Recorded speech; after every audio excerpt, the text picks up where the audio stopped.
Baik, jadi pada hari ini kita akan mendiskusikan bersama mengenai kasus-kasus korupsi apa saja yang terjadi di dunia pendidikan. Nah, di sini saya mengambil 5 kasus yang sering saya jumpai atau sering dibahas oleh oknum-oknum mengenai korupsi yang terjadi di lingkungan sekolah. Nah, yang pertama itu ada kasus suap untuk masuk sekolah atau perguruan tinggi. Nah, di mana di kasus yang pertama ini pernah saya temui juga, dan saya membaca beberapa berita-berita bahwa ada beberapa oknum yang sengaja membayar kepala sekolah atau pihak-pihak di sekolah untuk masuk ke perguruan tinggi atau sekolah. Nah, biasanya terjadi pada sekolah-sekolah yang bisa dibilang sekolah-sekolah yang bagus di salah satu kota gitu. Jadi sekolah-sekolah ternama gitu. Jadi ada oknum-oknum yang sengaja membayar untuk bisa masuk ke sekolah itu. Nah, di situ mereka tidak membuktikan segalanya, mereka melakukan suap. Nah, kasus yang kedua itu ada pemalsuan laporan dana BOS. Nah, di sini sering juga kita temui. Nah, dana BOS itu kan sudah dibuatkan dari pusatnya itu, kayak misalnya penanya berapa, jadi sudah terstruktur data-datanya, sehingga ketika kita memerlukan biaya tambahan untuk data-data yang lain, kita tidak bisa memasukkan ke data dana BOS tersebut. Jadi kita bisa langsung yang pengelola dana BOS tersebut bisa memalsukan dengan menggunakan data-data lain. Nah, di sini juga pemalsuan laporan dana BOS yang dimaksud mereka sengaja menyalahgunakan jabatan mereka, di mana mereka diberikan kepercayaan untuk memberikan atau menangani dana BOS tersebut dengan baik, tetapi mereka tidak menjalankan tugasnya dengan baik, sehingga mereka melakukan pemalsuan data, di mana misalnya mereka hanya membutuhkan spidol sekian buah, tetapi mereka menambahkan jumlahnya. Nah, di situ itu merupakan pemalsuan laporan dana yang tidak seharusnya dilakukan. Yang ketiga ada manipulasi nilai, di mana sering terjadi di sekolah-sekolah ternama. Untuk mempertahankan akreditasi sekolah, mereka menaikkan nilai-nilai siswa agar siswa-siswa tersebut tidak mendapatkan nilai yang jelek, karena perlu kita ketahui kalau nilai-nilai siswa itu jelek, maka akreditasi sekolah itu akan turun. Nah, biasanya terjadi pada kelulusan. Pada kelulusan itu sekolah-sekolah sengaja menaikkan nilai-nilai siswa agar mereka itu lulus dengan nilai yang terbaik dari sekolah ini. Nah, biasanya itu sudah dirancang juga. Nilai semester kelas 1 itu mereka buat rendah, kelas 2 mereka sudah mulai naikkan, kelas 3 mereka naikkan, sehingga grafik nilai mereka tidak ada yang menurun, tapi grafik mereka selalu naik. Nah, itu termasuk dalam manipulasi nilai. Yang keempat ada gratifikasi kepada guru, di mana di sini gratifikasi dimaksud ini memberikan hadiah kepada guru guna untuk menaikkan nilai, di mana seorang siswa atau orang tua sengaja memberikan hadiah-hadiah kepada seorang guru agar nilai anaknya dinaikkan. Nah, di situ merupakan tindakan gratifikasi yang tidak boleh dilakukan, karena itu juga merupakan tindakan korupsi. Yang kelima ada nepotisme dalam rekrutmen.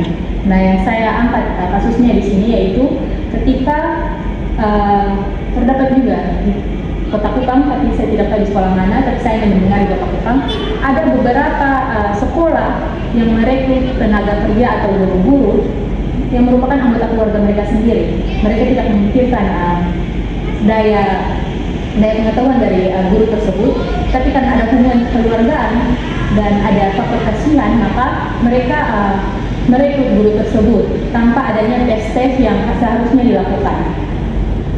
Kemudian, korupsi di sektor pendidikan menjadi masalah serius karena terjadi di tempat yang seharusnya menanamkan nilai kejujuran. Nah, kita ketahui bahwa di sekolah itu kita belajar mengenai nilai kejujuran, moral, dan lain-lain.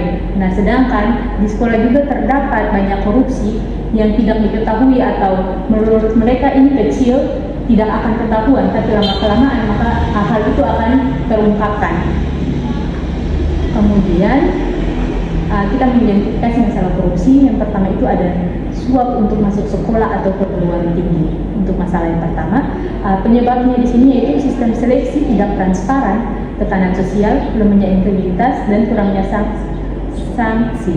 Nah, yang dimaksud kenapa begitu? Karena sistem seleksi yang tidak transparan, makanya mereka itu bisa saja melakukan suap. Dimana misalnya kalau kita melakukan masuk sekolah itu seleksinya transparan, itu kan sudah dilihat kan dari nilainya, dari segala data-datanya itu sudah terlihat atau terbukti bahwa siswa ini layak masuk ke sekolah ini dengan ketentuan begini-begini. Tapi dengan adanya sistem seleksi yang tidak transparan, bisa saja bukan bisa saja ada rentan terjadinya suap. Karena itu kan mereka tidak melihat data-datanya saja, mereka bisa menggantikan. Misalnya kayak ada di sekolah yang ternama, untuk masuk ke sekolah itu sangat susah, tetapi ada siswa yang biasa-biasa saja. Maksudnya biasa-biasa saja ini bukan dari pengetahuannya, tapi dari ekonominya biasa-biasa saja, atau tidak terlalu tinggi ekonominya. Di sini dia bisa masuk karena pengetahuannya atau dia memenuhi syarat kriteria untuk masuk ke sekolah tersebut. Sedangkan ada siswa yang orang tuanya mampu tapi tidak memenuhi syarat untuk masuk ke sekolah tersebut, mereka bisa saja menggantikan dengan siswa yang tidak mampu tersebut, karena di situ kan lebih mementingkan kayak guru dan orang tua tersebut melakukan tindakan korupsi. Di situ mereka melakukan suap, orang yang memiliki ekonomi yang bagus membayar ke guru atau orang-orang yang bekerja dalam situ untuk menggantikan siswa tersebut dengan siswa dengan yang kayak pengetahuannya bagus tapi ekonominya pas-pasan. Itu salah satu contohnya. Nah, pelaku yang dimaksud di sini itu biasanya terjadi pada orang tua, calon siswa, panitia penerimaan, dan kepala sekolah. Karena itu yang terlibat dalam kasus ini. Nah, korban di sini siswa-siswa yang berprestasi yang gagal, lembaga pendidikan dan masyarakat. Kenapa siswa berprestasi yang gagal? Karena di situ bisa saja siswa-siswa yang berprestasi itu digeser oleh orang-orang tersebut. Nah, lembaga pendidikan yang dimaksud di sini, lembaga pendidikan yang dimaksud yaitu ketika siswa-siswa yang berprestasi sudah digeser, maka lembaga pendidikan otomatis dengan nilai-nilainya atau perkembangannya, kalau siswa tersebut perkembangannya tidak baik, maka lembaga pendidikan juga yang akan kena imbasnya. Kemudian masyarakat juga nanti akan mendapatkan imbasnya, di mana masyarakat akan kesusahan untuk masuk ke sekolah tersebut, dan nilai-nilai kejujuran, moral, dan lain-lain tidak dapat diterapkan dengan baik. Kemudian masalah yang kedua yaitu pemalsuan laporan penggunaan dana BOS. Nah, penyebabnya yaitu lemahnya pengawasan dan audit, kurang transparansi, rendahnya integritas, dan tekanan administratif. Nah, karena lemahnya pengawasan di sini, jadi yang si oknum yang mengelola dana BOS ini bisa saja dengan seenaknya mengganti data-data tersebut, sehingga dia mendapatkan keuntungan tersendiri, dan keuntungan tersendiri itu yang dinamakan dengan korupsi. Jadi dia misalnya datanya dia hanya memerlukan dana sebesar 20 juta, dia bisa saja menambahkan data-data yang tidak seharusnya, sehingga nanti uangnya itu disalahgunakan lagi. Kemudian pelakunya ini kepala sekolah, bendahara, tidak pengelolaan dana BOS. Korban yaitu siswa, guru, dan masyarakat. Nah, kenapa siswa di sini menjadi korban? Karena kita ketahui bahwa dana BOS itu dana yang digunakan untuk kebutuhan dalam sekolah, di mana siswa juga akan terlibat, akan memakai kebutuhan tersebut. Nah, ketika si oknum yang melakukan pemalsuan laporan korupsi akan dana BOS ini, maka siswa yang akan kena imbasnya juga, dan guru-guru yang lain jadi tidak memiliki nilai-nilai kejujuran. Setelah itu masalah korupsi yang ketiga yaitu manipulasi nilai oleh guru. Nah, penyebab di sini yaitu tekanan menjaga citra sekolah, sistem berorientasi hasil, rasa iba guru, dan lemahnya pengawasan. Nah, kenapa tekanan menjaga citra sekolah? Sama yang tadi saya sudah jelaskan, di mana mereka itu mempertahankan akreditasi sekolah sehingga nilainya tidak turun, dan akreditasinya juga tidak turun, sehingga mereka dapat manipulasi nilai. Kemudian karena tidak adanya pengawasan yang lebih mendalam akan nilai ini, jadi guru-guru atau sekolah-sekolah tertentu itu dapat saja melakukan hal-hal tersebut. Kemudian pelakunya ini yaitu guru atau pihak dinas pendidikan, kemudian korbannya siswa, guru, dan masyarakat. Setelah itu masalah yang keempat, nepotisme dan rekrutmen tenaga pendidik. Nah, penyebabnya yaitu seleksi tidak transparan, budaya asal kenal, penyalahgunaan wewenang, dan kurangnya sanksi. Nah, kenapa di sini budaya asal kenal? Karena seperti yang tadi saya sudah jelaskan juga, mereka merekrut tenaga kerja atau guru berdasarkan keluarga, kenalan, dan lain-lain. Mereka tidak mementingkan kualitas dari guru tersebut, sehingga nanti kayak misalnya kita belajar, guru itu hanya cenderung memberi catatan, tapi guru tidak menjelaskan secara baik kepada siswa, sehingga siswa tidak dapat mengerti materi tersebut. Kemudian pelakunya ini ada kepala sekolah, pejabat dinas pendidikan. Biasanya pelakunya ini yang memiliki wewenang di sekolah-sekolah tersebut dan sudah memiliki jabatan yang di atas. Kemudian korbannya itu guru berkompeten, siswa, dan masyarakat.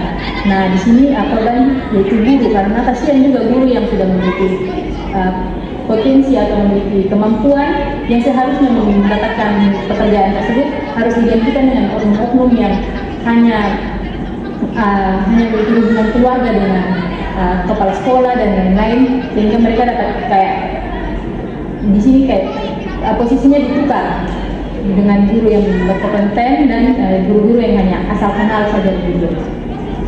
Kemudian masalah yang kelima adalah gratifikasi pada guru. Penyebabnya itu batas apresiasi dan gratifikasi kabur, budaya memberi hadiah, minim sosialisasi aturan. Jadi, aturan yang sudah diterapkan di sini yaitu seharusnya guru atau kalau di kampus itu dosen-dosen tidak boleh diberi hadiah lagi oleh mahasiswa, karena itu merupakan tindakan gratifikasi, di mana gratifikasi ini termasuk juga dalam korupsi. Kemudian pelaku ini biasanya orang tua siswa dan guru penerima hadiah. Kemudian korban adalah siswa, guru jujur, dan sekolah. Di sini ada dampak-dampak yang dirasakan dari kelima kasus tersebut, ada dampak yang dirasakan oleh siswa, di mana yaitu yang pertama ada kehilangan kesempatan belajar jujur dan adil, karena perlu kita ketahui bahwa masalah-masalah tersebut kebanyakan semuanya itu berbasis tentang kejujuran dan tidak adil. Nah, tidak adil di sini dimaksud kayak tadi ya, pemberian nilai. Nah, itu kan tidak adil kan. Kemudian yang kedua itu yang masuk ke sekolah, suap untuk masuk ke sekolah itu juga tidak adil. Nah, kemudian yang kedua, dampak bagi siswa yang kedua yaitu nilai dan prestasi tidak mencerminkan kemampuan sebenarnya. Nah, sama kayak yang masalah untuk menaikkan nilai, itu kan seharusnya kayak kemampuan itu tidak sesuai dengan nilai yang diberikan, tetapi karena mempertahankan akreditasi dan citra sekolah, jadi guru sengaja menaikkan nilai tersebut.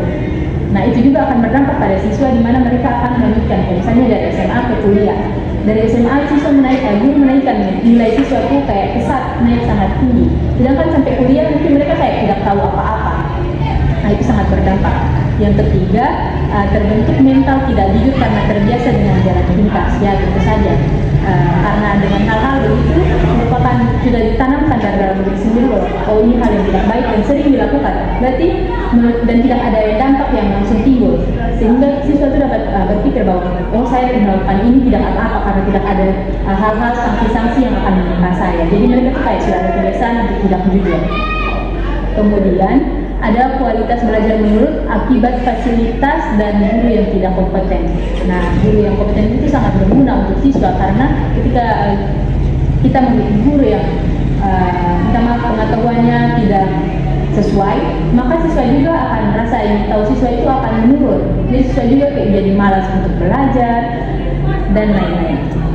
Kemudian ada juga dampak bagi sekolah, di mana citra dan kepercayaan terhadap lembaga pendidikan menurun karena hal-hal yang dilakukan oleh oknum-oknum yang berada di sekolah yang jadi tadinya sekolah terbaik, malah banyak orang tidak percaya akan sekolah tersebut karena hal-hal yang dia sudah lakukan, misalnya kayak tadi masih kalau 5 masalah tersebut. Yang kedua, lingkungan kerja tidak sehat karena muncul ketidakadilan dan kecurigaan. Tentu saja, misalnya kayak guru ini melakukan korupsi yang tadi dana bos. Tentu saja guru-guru yang lain yang tidak terlibat mereka sudah kayak berbicara dengan teman-teman yang lain bahwa data ini seharusnya tidak begini. Nah, di situ akan memunculkan lingkungan yang tidak sehat lagi dalam dunia kerja. Kemudian yang ketiga, kualitas lulusan menurun akibat sistem yang tidak transparan. Ya, bisa dilihat yang untuk sekarang ini lulusan-lulusan yang tahun-tahun sebelum itu kayak lulusan-lulusan yang terbaik, maksudnya menghasilkan orang-orang yang berkompeten. Nah, sekarang ini banyak lulusan-lulusan yang dinilai rapotnya tinggi, namun untuk masuk ke dunia yang lebih dunia lanjutnya lagi atau kayak pendidikan yang lebih tinggi, mereka di sana kayak tidak tahu apa-apa. Tapi di SMA itu nilai di rapotnya bagus. Jadi mereka itu langsung kualitas lulusannya langsung kayak menurun. Nah, kan yang awal-awalnya itu lulusan itu kan perlu diketahui dulunya kualitas lulusan itu selalu kayak memberikan lulusan yang terbaik dari nilai-nilainya sesuai dengan apa yang dihasilkan. Tapi karena sekarang kita kayak itu hanya pusatnya itu pada akreditasi, sehingga kita harus memberikan lulusan-lulusan yang terbaik, tapi tidak sesuai dengan kemampuan. Kemudian yang dampak yang terakhir bagi sekolah itu yaitu berpotensi terkena sanksi hukum atau administratif jika penyimpangan terungkap. Nah, dari semua kasus tersebut jika sudah ada yang terungkapkan, maka otomatis akan terkena sanksi, di mana nanti sanksi tersebut akan berurusan dengan pihak-pihak kepolisian dan lain-lain, dengan hukum, dan juga citra sekolah itu akan turun. Jadi orang-orang yang berminat dan dulunya jadi sekolah ternama akan menjadi sekolah yang tidak dianggap lagi. Kemudian dampak bagi masyarakat yang pertama itu adalah kepercayaan publik terhadap lembaga pendidikan berkurang. Nah, yang dimaksud di sini yaitu karena misalnya ada salah satu sekolah yang melakukan 5 tindakan korupsi tersebut. Nah, di situ otomatis masyarakat di sekitar sekolah dan masyarakat yang mengenal sekolah tersebut akan kepercayaan pada sekolah tersebut akan menurun karena sudah terungkapkan ketidakbusukan dari sekolah tersebut. Nah, yang kedua, masyarakat menjadi pesimis terhadap korupsi dan kehilangan nilai kejujuran. Jadi masyarakat itu tidak ada sanksi-sanksi yang terjadi. Jadi masyarakat juga bisa saja mulai tidak jujur akan hal-hal kecil. Yang ketiga itu dana publik untuk pendidikan disalahgunakan, kemudian akan merugikan semua pihak. Nah, ini juga merupakan hal yang penting, di mana kalau ada dana bos yang harusnya diterima untuk sekolah untuk melakukan atau memenuhi fasilitas-fasilitas sekolah yang disalahgunakan, maka semua pihak itu akan merasa rugi. Karena di mana masyarakat juga berperan penting dalam sekolah tersebut, karena mereka juga mempunyai anggota keluarga yang mungkin akan masuk ke sekolah tersebut, dan karena penyalahgunaan ini maka mereka tidak dapat merasakan fasilitas-fasilitas yang seharusnya ada di sekolah tersebut. Kemudian yang dampak yang terakhir yaitu lahir generasi yang tidak berintegritas sehingga mengancam masa depan bangsa. Nah, ini adalah hal yang terpenting karena dari tindakan korupsi tersebut, maka karena dengan kebiasaan-kebiasaan buruk akan lahir generasi yang tidak berintegritas, di mana mereka itu kayak sudah apapun kesalahan yang dilakukan mereka akan perbuat, dan itu akan mengancam masa depan mereka karena mereka akan hidup dengan begitu-begitu saja, kecuali mereka memiliki pandangan lain tentang hal tersebut. Nah, di sini dari kasus-kasus atau dampak-dampak yang sudah saya bahas tadi, ada beberapa solusi. Yang pertama, bagaimana menciptakan lingkungan pendidikan yang bebas akan korupsi. Nah, di situ ada 4 solusi. Yang pertama yaitu menekankan nilai kejujuran dan integritas sejak dini. Jadi sejak dini harus sudah ditanamkan nilai-nilai kejujuran, integritas, nilai moral dan lain-lain, agar pada saat siswa atau anak-anak mungkin menemukan hal-hal korupsi, mereka sudah tahu bahwa hal itu salah dan mereka tidak boleh kayak mencoba hal tersebut.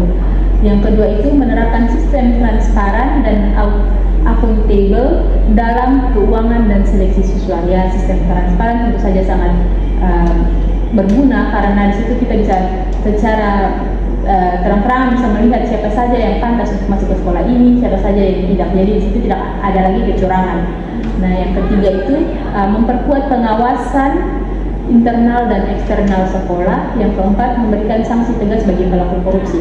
Nah, ini adalah hal yang penting karena sejauh ini ketika ada kasus korupsi, mereka tidak mendapatkan sanksi yang tegas, sehingga mereka melakukan tersebut. Dengan adanya sanksi yang tegas, maka bisa saja meminimalisir kejadian-kejadian tersebut. Kemudian apa peran guru, dosen, siswa, mahasiswa, dan staf dalam pemecahan korupsi? Nah, yang pertama, guru dan dosen berperan sebagai menjadi teladan kejujuran dan menanamkan nilai anti korupsi. Jadi guru dan dosen itu tidak boleh melakukan korupsi karena mereka itu menjadi teladan untuk siswa atau mahasiswanya.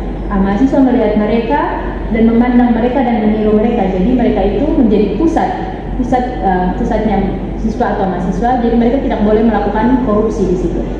Yang kedua, yang harus dilakukan oleh siswa atau mahasiswa yaitu menolak segala bentuk kecurangan dan berani melapor. Jadi misalnya ada kecurangan walaupun kecurangan kecil, mereka harus berani melapor atau mereka harus berani menolak karena mereka sudah tahu, mereka sudah menanamkan nilai kejujuran, sehingga mereka tahu mana yang salah, mana yang tidak, mana yang curang, mana yang tidak.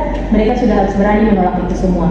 Kemudian untuk staf sekolah, mereka harus mengelola administrasi dan keuangan dengan transparan. Jadi tidak ada yang tidak datanya dipalsukan lagi. Jadi semuanya itu sejalan dengan apa yang seharusnya.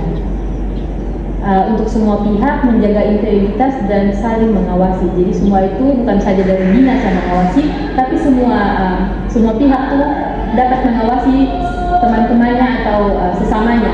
Karena itu merupakan salah satu hal yang penting. Kemudian bagaimana menciptakan lingkungan pendidikan yang bebas akan korupsi? Nah, di sini ada 4 cara, yaitu yang pertama menanamkan nilai kejujuran dan integritas sejak dini. Yang kedua, menerapkan sistem transparan dan akuntabel dalam keuangan dan seleksi siswa, memperkuat pengawasan internal dan eksternal sekolah, dan yang ketiga, memberi sanksi tegas bagi pelaku korupsi. Nah, kemudian bagaimana meningkatkan kesadaran terhadap isu korupsi di lingkungan pendidikan? Nah, ada 4 solusi yang saya berikan di sini, yaitu yang pertama, mengadakan sosialisasi dan pelatihan anti korupsi di sekolah atau kampus. Karena pelatihan anti korupsi ini sangat memiliki potensi yang sangat besar, sehingga dengan adanya pelatihan dan sosialisasi, guru, siswa, dan staf-staf yang lain tidak dapat melakukan korupsi atau dapat meminimalisir korupsi yang terjadi di lingkungan pendidikan. Kemudian yang kedua, memasukkan pendidikan anti korupsi dalam kurikulum. Nah, untuk kita sekarang perkuliahan sudah ada pendidikan anti korupsi. Jadi dengan adanya pendidikan anti korupsi, kita dapat mengetahui hal-hal yang dulunya tidak tahu, misalnya kayak tadi gratifikasi. Selama ini kan kita tidak tahu gratifikasi itu merupakan tindakan korupsi, di mana memberi hadiah kepada dosen. Nah, untungnya di pendidikan fisika sekarang, yang dulunya kalau misalnya ada setiap kali ujian memberikan hadiah atau makanan, sekarang sudah tidak adakan lagi karena itu merupakan tindakan gratifikasi.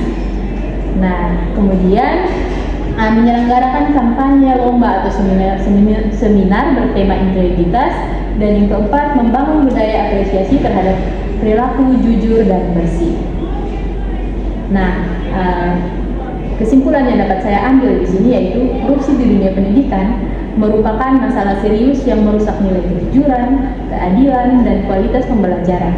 Bentuknya meliputi suap, pemalsuan laporan dana BOS, manipulasi nilai, nepotisme, dan gratifikasi. Semua ini terjadi karena lemahnya integritas moral, kurangnya transparansi, dan pengawasan yang tidak efektif.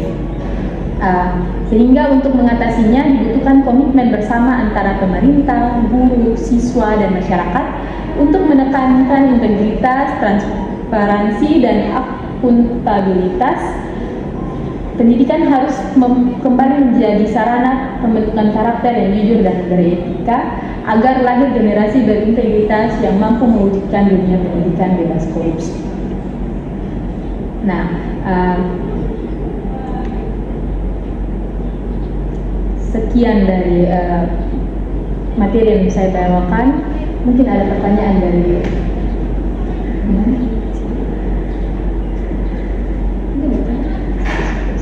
tadi kan saya sudah menjelaskan materi saya. Nah, mungkin Norvince dapat mengambil refleksi singkat menurut pandangannya Norvince.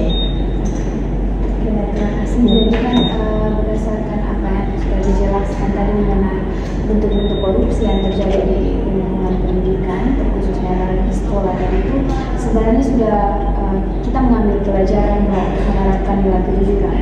Nah, seperti kita lihat, sebenarnya kan untuk menerapkan nilai-nilai kejujuran dalam pendidikan itu sebenarnya kan sudah sejak dini, dan mungkin dari TK kita sudah belajar, tapi kenapa di negara kita ini walaupun nilai-nilai itu sudah diterapkan, tapi tetap saja masih terjadinya korupsi.